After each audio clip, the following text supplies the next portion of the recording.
अस्सलामु अलैकुम वरहमतुल्लाहि वबरकातुहू। अल्हम्दुलिल्लाहि रब्बिल आलमीन वस्सलातु वस्सलामु अला रसूलिहिल करीम। अल्लाहुम्मा सल्लि अला मुहम्मदिन व अला आलि मुहम्मद व बारिक व सल्लिम व सल्लि अलैहि। सामाईन किराम, मेरा नाम है कारी अबू बकर और आप देख रहे हैं मेरा यूट्यूब चैनल QH कॉलेज। आज के दिन जिस मौजू पे मैं बात करना चाहता हूँ वो ये है कि क़यामत के दिन औरत से सबसे पहले किस चीज़ का सवाल किया जाएगा। जैसा कि आपने थंबनेल में भी आपने देखा होगा कि यही लिखा हुआ है कि क़यामत के दिन औरत से कौन सा सवाल सबसे पहले किया जाएगा। आज के दिन हम इस मौजू पे बात करेंगे। तो इस हवाले से हज़रत अनस रज़ी अल्लाह ताला अन्हु की रवायत है, नबी मुकर्रम सल्लल्लाहु अलैहि व आलिहि वसल्लम ने इरशाद फरमाया, आपने फरमाया क़यामत के दिन औरत से सबसे पहले जो सवाल किया जाएगा वो ये होगा कि बताओ क्या तुम्हारी नमाज़ें मुकम्मल हैं। जी हाँ, औरत हो या मर्द, सबसे पहले उससे सवाल ये किया जाएगा कि क्या तुम्हारी नमाज़ें मुकम्मल हैं, या इस तरह से कह लें कि अल्लाह ताला सवाल करेंगे कि इसके नामा आमाल में देखो कि जितनी इसने उम्र गुजारी क्या इसने अपनी नमाज़ों के फ़राइज़ पूरे किए हैं। और औरत से इसके साथ साथ ये भी सवाल किया जाएगा कि क्या उसने अपने शोहर के हकूक़ पूरे अदा किए, क्या उसने अपने शोहर को सारे हकूक़ उसके अदा किए हैं। ये सवाल सबसे पहले औरत से किया जाएगा। अब ये होता है कि औरत से भी नमाज के बारे में सवाल किया जाएगा और मर्द से भी सबसे पहला सवाल नमाज के बारे में किया जाएगा।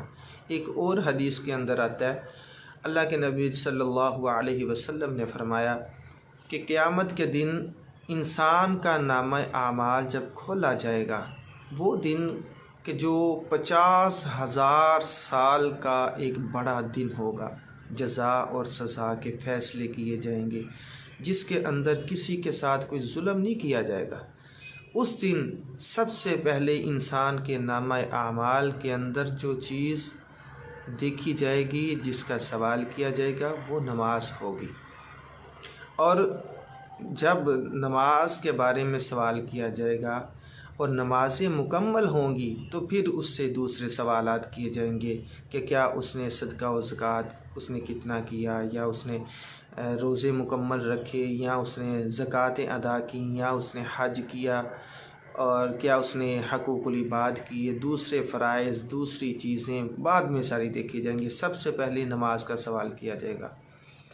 तो जब नमाज का नामा आमाल में जब नमाज मुकम्मल होगी तब सवाल किया जाएगा। अगर नमाज उसकी मुकम्मल नहीं है तो फिर उसके नामा आमाल को बंद कर दिया जाएगा।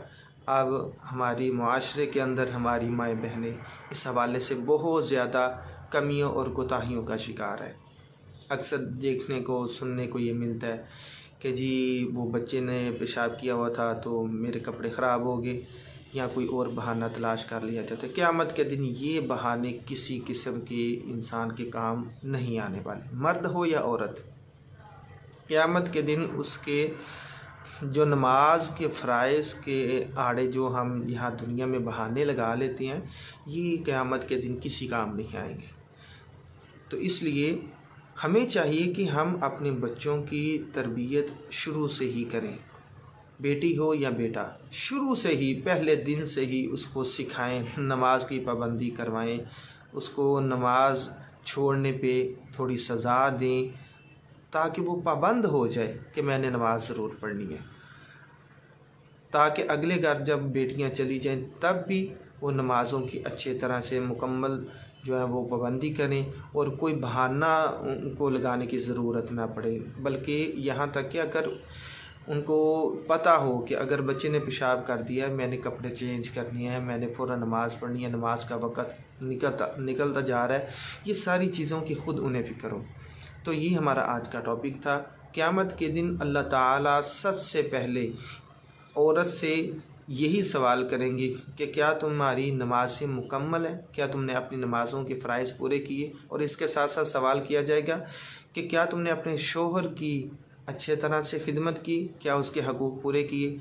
जो मेरी माएँ बहनें जो जॉब्स वगैरह करती हैं या कोई और ड्यूटी करती हैं, अक्सर वो अपने शोहर की जो है वो हकूक़ उसके पूरे करने में कोताही कर जाती हैं। उनको वक़्त नहीं मिलता, इतना वक़्त नहीं मिलता उनको कि मैं शोहर को घर आने पे उसे खाना पका के दे सकूँ या उसको दबा दूँ या उसकी कोई और फ़रमाइश है मैं वो पूरी कर दूँ।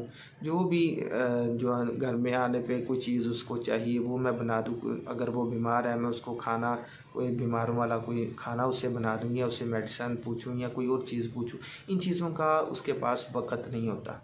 तो मेरी बहन, आपसे सवाल किया जा सकता है क़यामत के दिन कि क्या आपने अपने शोहर के सारे हकूक़ पूरे किए, क्या उसकी खिदमत की, क्या उसका ख्याल रखा। जिस तरह शोहर से सवाल होंगे ना कि क्या तुमने खुद जैसा लिबास पहना वैसा औरत को पहनाया, जैसा तुमने खुद खाना खाया वैसा तुमने अपनी बीवी को खिलाया, इसी तरह आपसे भी सवाल किए जाएंगे। तो आपको भी चाहिए कि आप अपनी नमाज़ों के साथ साथ अपने शोहर का भी ख्याल रखें, उसके फ़राइज़ पूरे करें, उसका ख्याल रखें, जो उसे चीज़ चाहिए वो चीज़ उसे दें। अल्लाह ताला मुझे और आपको सही मानों में कुरान और सुन्नत को समझ के उसके मुताबिक अमल करने की तौफ़ीक अता